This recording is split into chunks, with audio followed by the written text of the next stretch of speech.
Welcome, Evelyn. Welcome to the Audacious Conversations live. And it is going to be fiery and it is going to be fun and a lot of energy. I mean, I was so looking forward to this. And as you and I were talking, this is for me a fun place to have conversations with people who inspire me, with audacious human beings that redefine audacity, redefining audacity under those sort of three pillars of care, courage, and non-conformity. And I would love to invite you to introduce yourselves with something audacious about yourself. Well, I'm bouncing on a ball. I don't know if that's audacious and that counts, but it's definitely fun for me and might make people watching a little nauseous or mildly entertained. I was thinking we need this music to start,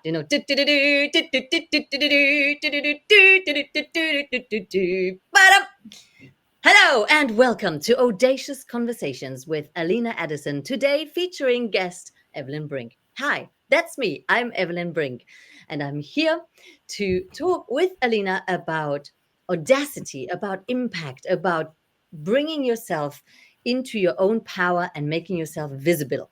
Visible. This goes in the blooper section.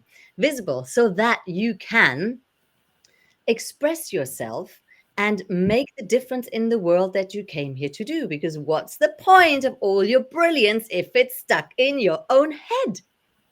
So, something audacious about me?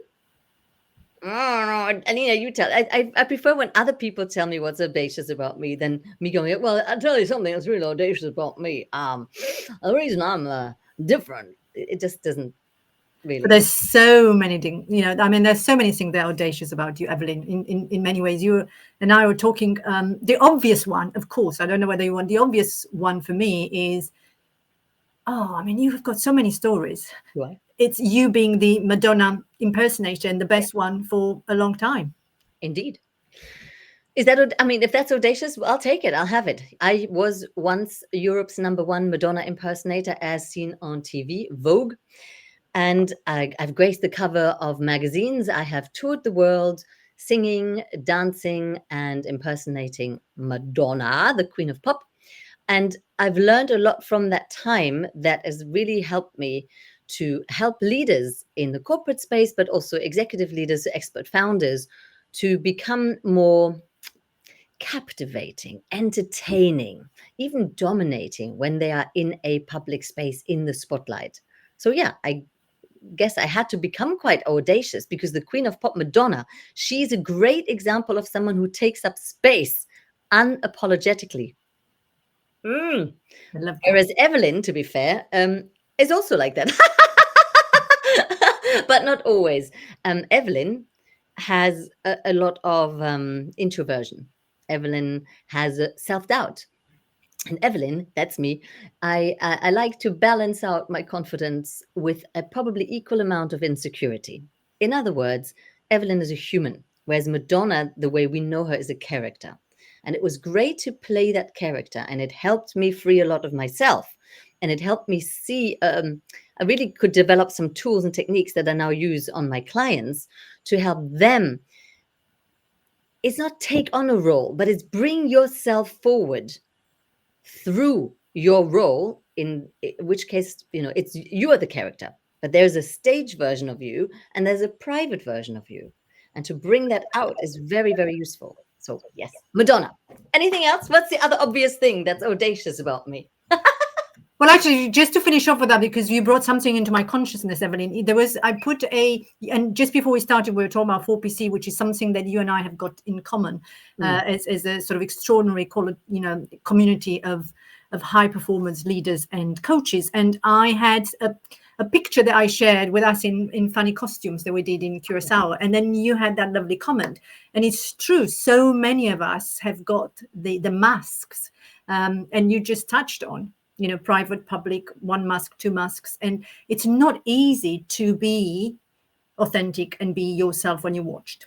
Well, now you're talking about one of my favorite subjects. And I love that picture. So it was you and a group of 4PC people dressed up and had a comment like, this is an outfit you don't see every day. Look at us being dressed up. and us not taking ourselves too seriously. And I had to come in because I find it so fascinating that we see dress up as the other thing. Like, oh, this is not me. I'm now dressed up.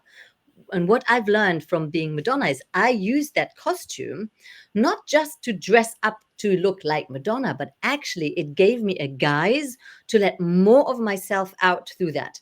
Because I found out that if I enter a room and dominate energetically, lots of people don't really like it. But if I'm on a big stage, they absolutely love it. So there's a time and a place for everything. But that part of you that wants to come out and really shine is often not very trained. Mm. And so it takes a mask, a role, a costume, and it can be your dress or your power suit.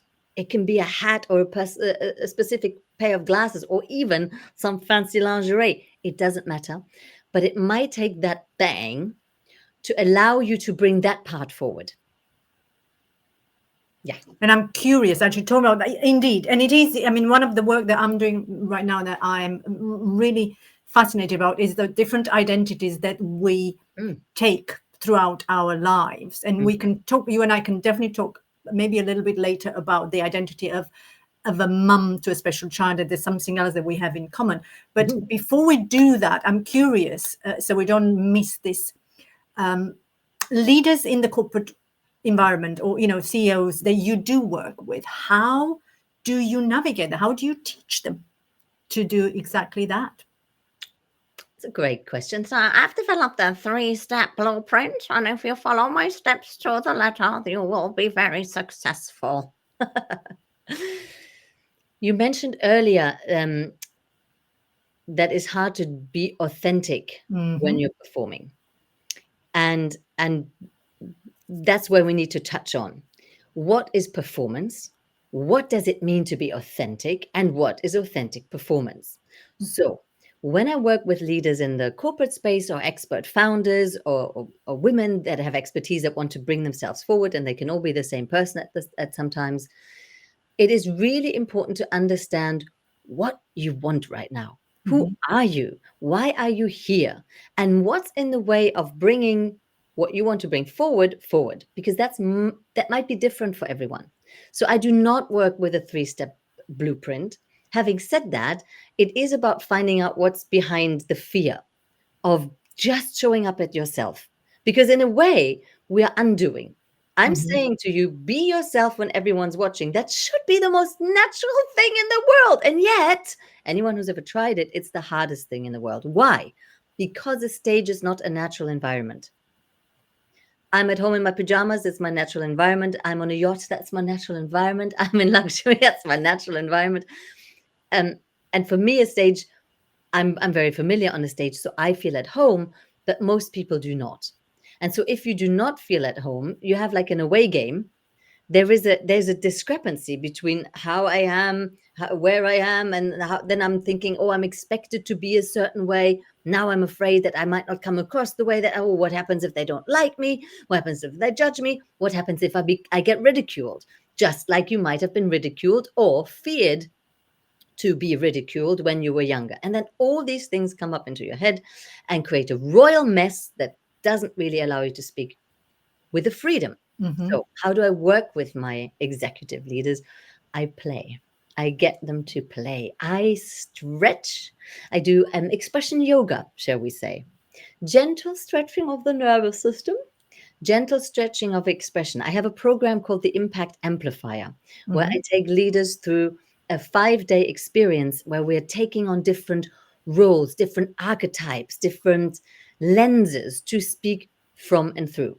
You just mentioned we can talk about what it means to have the identity of a mother. Identities.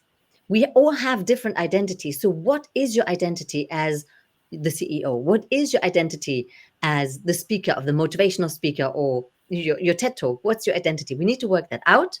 And most of the time, we need to free a lot of space up for a person. So that's how we do it. So we through play, to be really honest, through play, through games, and through personal, through tickles, mental tickles. mental ticklers. I know. And you obviously, I mean, I can see you, this is your superpower. And, you know, I mean, through play, you make it playful, you make it fun, you make it human, as you said. But again, I'm curious because you made me literally stop and through we make free space. I think that's what you said, or you make, so, because how do you do that? I mean, I'm sort of asking a lot of hows, but I'm generally curious. He was like, I could tell you, but I'd have to kill you. Well, You're asking for the business secrets. I mean, how do you create space, Alina? You first have to have it in yourself and model it.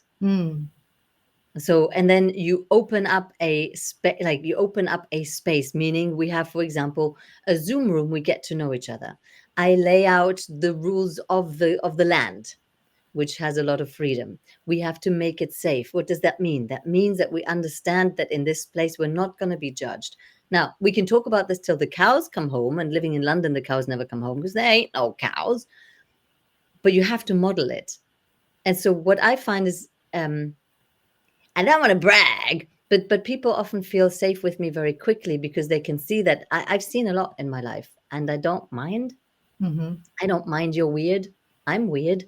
If that's what you're afraid of, I can show you more weird than you are, maybe. And so it's easy for them to slowly but surely, and sometimes fast, open up. And you know, I think when you're playing, you forget how serious you are.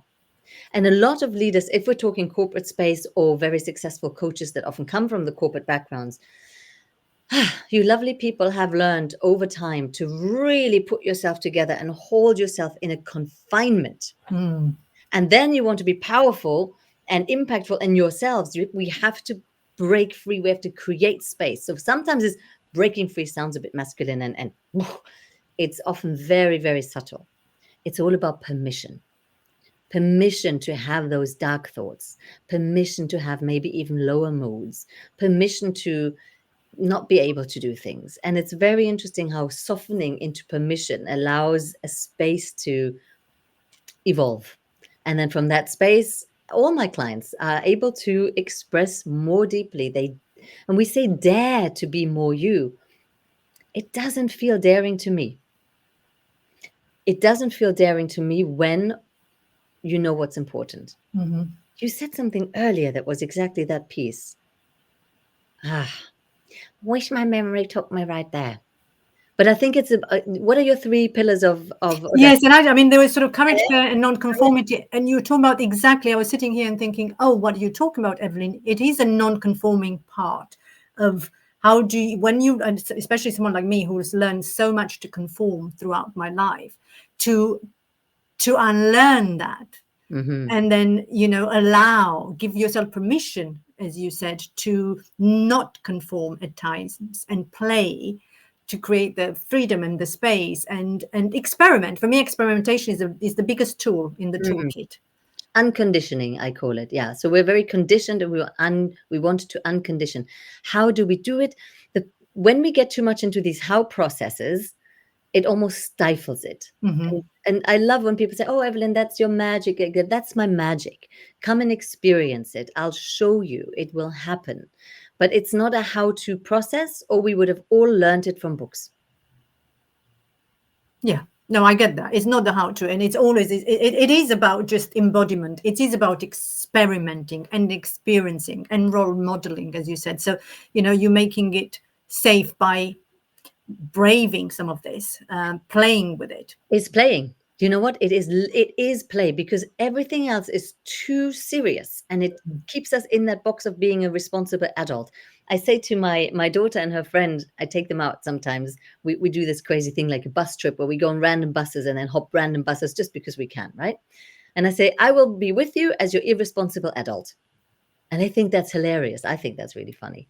But it's this unlearning to be this responsible professional version of me. How do you do that? By playing. And what happens when we start playing, we start having fun. We let go of it because it doesn't matter, because we're having fun. You will feel in your body, oh, that was powerful. Oh, that was me. And then there's a joy that comes through. You will not want to go back. Whereas if I speak in theory, and this is the problem and the grunt I have at the moment with coaching, is too much talking. too much talking. Everything is inside, and whoa, it's still in your head. Once it lands, as we say, in your body, in your experience, you've got a moment of like, oh my God, I love this. You won't want to go back because you felt it. I don't have to tell you that this was better. You know. You can watch it back on camera and see, that is the moment I came to life. Everything was a bit like this, and poof, suddenly life force came through you. So I love to excavate that life force. I follow that energy that a person has, and everybody has energy, but your energy dims down or lights up depending on how close I am to the source of your truth, your heart, your essence. Truth, heart, essence. Totally. I love that. You're absolutely right. It is the it's the experimentation, I suppose. The embodiment is the playing, and not everybody has got that power to use play to get people to really drop into, oh, that's it. As you said, using maybe too many words, saying too much in here. That's why, I mean, one of the things that I do is the retreats, and they are very powerful. I always say it's what happens, and you do your own versions. What happened in 4 days, it's much more, powerful and impactful that you do it in months of just talking. Because you take people out of their normal. Yes. And that's part of that. You take them out of their normal, they get to experience themselves in a different place. And already we're creating new neural pathways, indeed. Yes. Neural pathways. And that helps already. Now, when you just spoke, I thought, you know what the piece is that allows the power of play is the willingness to make a royal fool out of yourself. So that's what I had to learn. And that's actually quite a difficult thing for women, especially. I mean, for everyone, but I would say for women, especially okay, here we go. This is difficult to say as the German, for vain women. For women as vain as myself, for example. Because so if you have to look good, if you have to look professional, if you have been taught that a certain look gets you what you want, and other ways of being does not get you what you want, it's really difficult to let go. And so here's a reason why many corporate women find this whole having fun so difficult. They associate having fun with being silly, with not being taken seriously. Because as a little girl, you weren't taken seriously. So to have become this powerful woman that you are now, you have learned to show up in a certain way that commands power. So if I say, oh, go and play a bit, I'm asking you to throw that part away. Am I crazy? Yes, I am. How can I still be powerful if I don't hold myself in this way that is earning me respect? So this is really big and brave. And for me to have been able to find that, I had to become willing to make a fool out of myself, to not look good. And I know for women in corporate, the looking good is about professional and polished. For women in entertainment, it's literally about looking like I could be on a cover of a magazine. And I've got certain angles. Let me see if I can find them for you. I've got certain angles that you can put on the cover of a magazine. And I turn slightly and it just loses it, completely. And for me, that was a problem. In corporate, when you lose your polish slightly and we can see the human, that used to be a problem. We're changing now. Style of leadership is changing. I'm so happy to see. We're changing now into more human leadership. And may I say, with the advances of AI, this will become your cutting edge. The ability to be deeply human when others are watching is going to be your cutting edge moving forward, because everything else will be replaced by AI. AI can bring information more succinctly, more clearly than you ever could, and faster. But AI cannot be deeply human, mess up, make a joke about it, create awkward moments, hold them. That's human. So that's going to be our superpower. Yeah. So the willingness to make a royal fool out of yourself is not step one, number one, but that has been the prerequisite for me to be able to guide people through play gently now. I do not throw people into really big, awkward situations from day one. It doesn't work like that.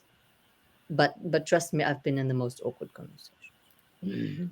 I can see that. I mean, actually, as you were talking, is like, holy moly, Evelyn, you saying, to make a royal full of myself, that's very uncomfortable. I mean, that will keep me really in a lot of discomfort, because I could really, I could resonate with that identity, with that picture of, come make a fool of myself. I've got to look professional. I've got to sort of look that and being willing to play. Although for me, I love to experiment, so I don't mind making mistakes. But it's almost, even as I say that, it's like calculated risk, calculated mistakes. Just the awkward moment.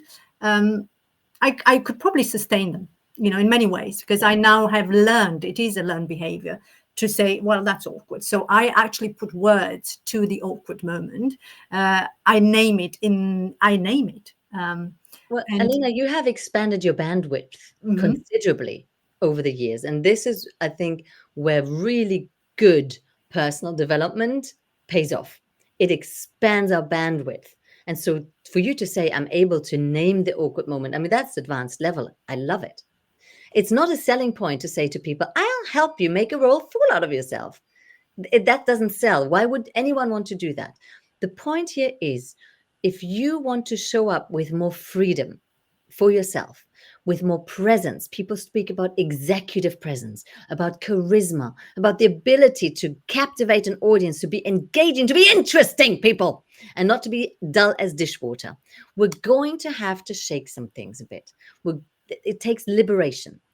And liberation doesn't have to be uncomfortable. In fact, it's deeply, deeply pleasant. I have never had clients that come out of coaching with me saying, that was too awkward for me. They come out the other end going, oh my God, this was awesome. It's so freeing. It's so freeing. But just like if we have, I want to talk about sex for a second because that's me. You don't start with a climax. You don't start at the orgasm. You build up to it. So you don't start making a royal fool out of yourself just from scratch. That's not how it works. But we want to get to a place where you're so free that in a safe space, you can let go and discover yourself anew, a bit like in good sex, right? And then there's a difference between a safe space, i.e., when we work together in a container, and being out in the world. We do not go out on in a boardroom and mess everything up on purpose, right? That's not what we do. Of course, if I present a TED talk, I don't go out a hot mess, but I'm willing to go to hot mess stage before in my prep work so that I can show up with my whole self when I present my TED talk. And I'm not just some conditioned, conformed miniature version of me. It's about expanding the range and the capacity and have felt it all in my body first. Then when you show up, no matter how polished you are in that moment, you show up with a lot more what they call presence. There. I hope I've sold it better now. Yeah, but you're so right. I mean, it's about the expansion, as you said, of the range, the capacity, and it is the willingness. This is what you said that actually, again, stopped me in my tracks, because it is, of course, we will do a lot of preparation for that TED talk, whatever that may be, for the board meeting. And yet, you also have to be willing to allow for whatever is in the moment. You just don't know. And I think that's where the superpower comes. That's where all of that work. It's the willingness to let go. It's it's interesting. I think our dear friend Varian, she's got this saying, which I always go back to, is what you're not willing to lose, it has power over you. So you have to be willing to lose whatever that may be, in order to, really be powerful. So, the adaptability piece of get ready and then let go and be you, be whatever you need to be. On that stage or in that boardroom or wherever. And again, this can sound a bit scary and bold and brash. I find it's actually a very, very gentle process. A little bit like making love. I mean, there's all variations, but it doesn't have to be hard. It can be gentle, is very, very powerful. So the idea of, okay, now you be willing to lose all that and then go out and be who you want to be, to me, almost feels a bit like, oof, oh, do I have to? I'd rather not.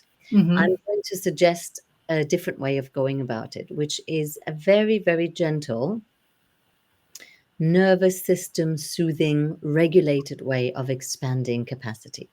So, example, a client of mine had a TV interview, her first big TV interview. She was nervous and she prepared, as everyone prepares for their things, so they know what to say. And what does it do? It makes you more and more nervous, right? Just like, and after a while, you don't even know what you wanted to say. I had a session with her, and she tried, and then she told herself off. Oh, I just have to pull myself together. I just have to put my big girl pants on. I just have to not be nervous, and I'll just do it. And I said, stop. This is exactly the problem. This is what we put ourselves through. We push, we conform to now the format of television, now the format of boardroom speaking, now the format of TED Talk. We conform to this. You're scared, right? Yeah, but this is silly. Blah, blah, blah, blah. I'm like, no, it's not. You have an inner child inside of you that's really scared. How are we dealing with that right now? At the moment, you tell her to stop crying like your mom told you to stop crying. And she went, oh. So what we did is we did the opposite. We did the nurturing parent thing. Let me look at that part of you that's really scared and tell her you are right. You're right to be scared. There's a big TV studio that could go horribly wrong. We understand you. So of course you're scared, darling. Of course you're scared. Come here. Be scared. Tell me all your fears. And then I had her hold herself, and I had her acknowledge all the fears that she had out loud. Can you feel that there was something that went, oh, finally, I'm being seen and I'm being taken seriously. And guess what happens when you take your kids seriously and you give them some space, you give them some time, they calm down. Every parent knows that. When we push against them, tell them, stop crying, don't make such a fuss, usually it goes all over the place. You give them that space, they calm down, and then they go, okay, fine. And then you take them by the hand. So you take yourself by the hand, and then you walk into an experience very differently than with the idea of, like, I'm willing to lose everything. So just to give another angle to this, which I find. Yeah, I love it. Absolutely. And it's a push and pull. And absolutely. I mean, I love that. The and not the sharp energy, as I would say, but obviously it's the opposite energy. And yes, the acknowledgement is a big part of anything. And this is what used to be my first chapter, actually, is the second of the book, is you do need to acknowledge a lot of the things. You need to acknowledge your strengths, you need to acknowledge your gaps, but especially acknowledging the fears. It's huge. Alina, the women I work with and women like you and me, we have pushed more than enough. And we have pushed ourselves more than enough all of our lives. We don't need another push to be even bolder, even bigger. No. So for me, it's liberate yourself into visibility. Let's create that space for the willingness, for your ability to just naturally rise and be willing to share yourself and to be what we call authentic or vulnerable. I can't make someone be vulnerable who's already cracking, but I can help them soften and regulate and become more safe in themselves. When you feel more safe in yourself, it's so easy to share a little bit more about yourself. But until that's there, I will not be the one who pushes you again. I refuse by now. Honestly, I'm done. Yeah, you're absolutely right. Especially as with women that you work, that I do. They know so well, almost too well, how to use that strategy of and therefore they need to unlearn that to really access their whole power, their whole presence, and everything that comes with it. And how can people work with you, Evelyne? I mean, I know because we're sort of coming almost to the end, but I think you, in terms of your passion, it's evidently helping leaders, but especially women, as you and I were talking about, to really access this power of presence. Yeah. So I work one-to-one, which is a very safe way of diving very deep, which is lovely. And there is the Impact Amplifier, which is a group program. And if if you are a woman, a leader, someone who's ready to step up in their visibility, let's say you've written a book and you want to talk about it more, or you are getting ready to do a TED Talk, or you want to do your next TED Talk and you definitely want to make it better than the last one, then the easiest way is get in contact with me. Like, send me a message and let's have a conversation. I don't do blueprints. I don't do a 3-step program right now. I want to actually create results for you. And we can do it relatively quickly. Some people just have a 3 months. Some people stay with me for 2 years. There's no rule, but there is what fits and what works. And so if you're ahead of the next keynote presentation, or you are rising through your from directorships into more public facing roles, I'm your woman to make you feel safe in yourself and be seen, become visible. And it's a deep pleasure to do so. It's a It freaking is honor. fabulous. It Yeah. is, Ajay, and that's probably it. You just, I'll freeze that for a second as we are, because it is with you. It is doing it playfully and pleasurably. That's the one word that I think of when I think of you, and that is audacious. Because that is non-conforming, doing it playfully, doing it, with pleasure and powerfully. The 3 Ps. The 3 Ps. I love how you articulated the audacity. Yeah, we come from such different backgrounds, and yet there's so much that we have in common. We touched on it earlier, even the identities as a mother to children with special needs. That takes audacity, it takes capacity, it takes a willingness to learn, to be different, to be in different circumstances, and life has thrown both of us really into the depth of what's real, right? I mean, between life and death, there's an awful lot, and that's never covered in a boardroom.